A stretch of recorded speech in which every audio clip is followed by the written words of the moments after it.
তাহলে কি আমরা সম্পত্তি হারাবো? বুলডোজার চালার আগে আমাদের শরীরে অপর দিয়ে চালাতে হবে। রাজ্যের মুখ্যমন্ত্রী শামশেরগঞ্জে দাঁড়িয়ে বললেন, আমি আছি, কোনো সমস্যা নেই, ওয়াকফ আন্দোলন করতে হলে দিল্লিতে গিয়ে করুন, ওরা করেছে, এখানে গুলোগুলি করবেন না। তারপরে নবান্ন থেকে নির্দেশিকা জারি আসবে যে অমৃত পোর্টালে ওয়াকফ সম্পত্তির নাম তুলতে হবে। এই যে বিষয়টাকে তো মুখ্যমন্ত্রী দ্বিচারিতা করলো আপনাদের সাথে মনে করছেন? অবশ্যই তিনি দ্বিচারিতা করেছেন এবং বাংলার সংখ্যালঘু সম্প্রদায়কে প্রতারণা করেছেন। তিনি বারবার এই কথা বলেছেন যে এখানে আমরা ওয়াকফ বিল বাস্তবায়ন হতে দেব না। তো বাংলার বিরাট একটা সংখ্যালঘু মানুষ, তারা এটা আস্থা রেখেছিলেন মাননীয়ার প্রতি যে তিনি হয়তো এটা করতে দেবেন না, কিন্তু আসলেই আমরা দেখলাম যে তার মুখোশটা খুলে গেল। তিনি শুধু নবান্নকে ঘোষণাই দেননি, বরং প্রত্যেকটা বিডিও অফিস থেকে বিএলও অফিস থেকে ফোন করা হচ্ছে, ওয়াকফ প্রপার্টি যাদের আছে তাদেরকে ফোন করে বলা হচ্ছে যে আপনারা দ্রুত এটা অমৃত পোর্টালে এটা তুলে দিন। তো এই তো পুরো দ্বিচারিতা, এটা বাংলার জনগণকে একটা প্রতারণা, তাদের সঙ্গে প্রতারণা করা হয়েছে। অমৃত পোর্টালে নাম তো তুলছেন আপনারা, তারপরেও কি আন্দোলন করবেন নাকি এখানেই থেমে যাবেন অমৃত পোর্টালে নাম? দেখুন, যেহেতু এই মুহূর্তে সুপ্রিম কোর্টের রায় আছে, সেই সুপ্রিম কোর্টের রায়কে আমরা সম্মান জানিয়ে আজকে ওয়াকফ বোর্ডে আমরা এসেছি। আমরা দেখছি যে বাস্তবে এই 5ই ডিসেম্বরের মধ্যে অমৃত পোর্টালে নাম তোলা কোনোভাবেই সম্ভব নয়। 82,000 ওয়াকফ প্রপার্টি আছে, 8,000 ওয়াকফ স্টেট আছে। এই 8,000-এর মধ্যে 20 থেকে 25% এনরোল করতে পেরেছে, বাকি 75% এখনও এনরোল করতে পারেনি, ডিউ টু যে এত সময়সীমা কম এবং এত জটিল প্রক্রিয়া।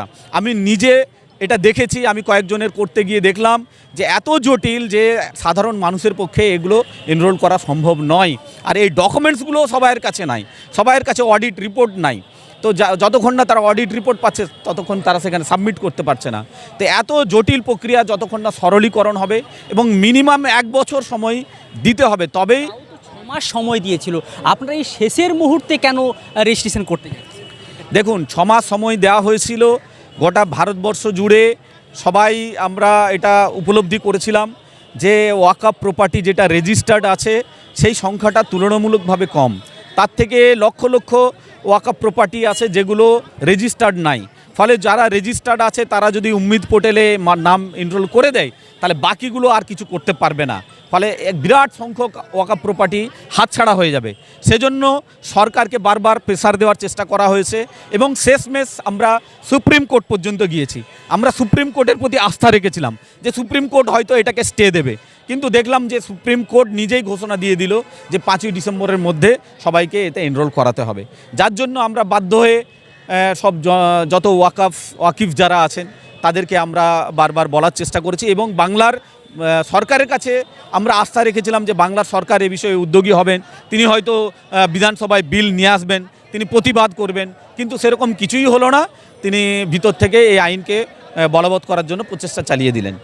মমতা বন্দ্যোপাধ্যায় মুসলিমদেরকে ধোঁকা দিচ্ছে বলে মনে?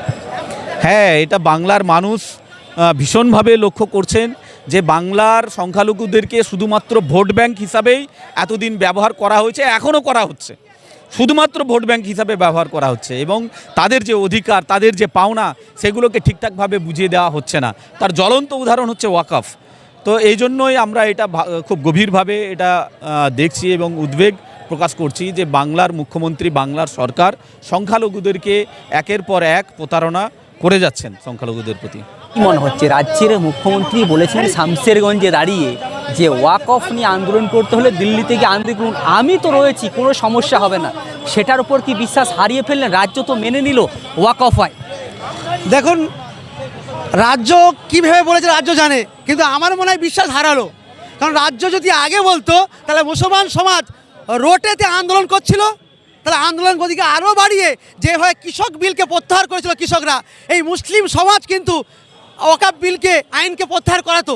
কিন্তু ওনার কথার পরিপ্রেক্ষিতে আমরা আন্দোলনের গতিকে কমিয়ে দিয়েছিলাম, রোড ছেড়েছিলাম, কিন্তু আজকে উনি শেষ সময় এসে বিশ্বাস করে ফেলেছিলেন। হ্যাঁ, বিশ্বাস করেছি, আগামী বিশ্বাস করেছি, কিন্তু উনি যে সময় বলেছে সেই সময়তে আমরা কিন্তু আর সম্পত্তি ফিরে পাওয়ার আশা পাচ্ছি না। কারণ 80,000 সম্পত্তি কম বেশি বাকি, 5 দিন সময় কি করে আপলোড হতে পারে?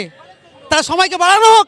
উনি তাহলে যেমন বলেছেন যে 7 দিন 8 দিন সময় বাকি থাকে বলেছেন রেজিস্টার করুন, তাহলে ওনার কাছে আমার আবেদন, আপনি কেন্দ্র সরকারে আবেদন করুন, সময় বাড়ানো হোক, আপলোড করার সময় দেওয়া হোক। তাহলে এত তাড়াতাড়ি করে আমরা কি করবো? তাহলে কি আমরা সম্পত্তি হারাবো? কিন্তু বাংলার জনগণ, মুসলিম সমাজ এটা মেনে নেবে না, সম্পত্তি হারা যাবে না। তার জন্য বুলডোজার যদি চলে, বুলডোজার চলার আগে আমাদের শরীরে অপর দিয়ে চালাতে হবে।